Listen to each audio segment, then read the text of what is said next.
បាទខ្ញុំបាទសូមជម្រាបសួរពុកម៉ែមីងទាំងអស់គ្នាបាទនៅក្នុងថ្ងៃនេះគឺថ្ងៃទី23ខែតុលាឆ្នាំ2025ហើយសម្រាប់ថ្ងៃនេះផងដែរពុកម៉ែមីងបាទគឺខ្ញុំបានក៏មានសបិនមួយចែកជូនទៅកាន់ពុកម៉ែមីងដែរមិនចឹងគឺនៅក្នុងសបិនរបស់ខ្ញុំហ្នឹងវាថាខ្ញុំជិះក្បូនពុកម៉ែមីងបាទខ្ញុំជិះក្បូនជាមួយនឹងប្រពន្ធរបស់ខ្ញុំណាបាទហើយក្បូនគឺជាជីកាត់ទន្លេធំតែម្ដងពុកម៉ែមីង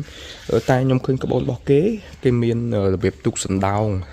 តែសម្រាប់ក្បូនរបស់ខ្ញុំពីអ្នកប្រពន្ធខ្ញុំហ្នឹងអត់មានទេហើយវាចេះតែទៅតាមទឹកហូរលឿនអញ្ចឹងទៅតែចុងក្រោយក៏យើងបានមកដល់ច្រាំងពុកម៉ែមីងណាហ្នឹងហើយបានមកដល់ច្រាំងហើយគ្រាន់តែនៅពេលហ្នឹង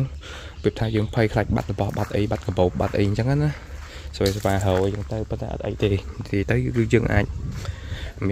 ត់មានបាត់របស់អីទេហើយកុំអាចមកដល់ខាងដោយសុវត្ថិភាពបាទអាហ្នឹងគឺសបិនរបស់ខ្ញុំដំបូងទី1ប៉ុន្តែសបិនផ្សេងទៀតខ្ញុំភ្លេចអស់ហើយពុកម៉ែមីងបាទអញ្ចឹងខ្ញុំមានតែមួយហ្នឹងទេចែកជូនទៅកាន់ពុកម៉ែមីងបាទសូមពុកម៉ែមីងបាទហេងទាំងអស់គ្នាសម្រាប់ថ្ងៃនេះ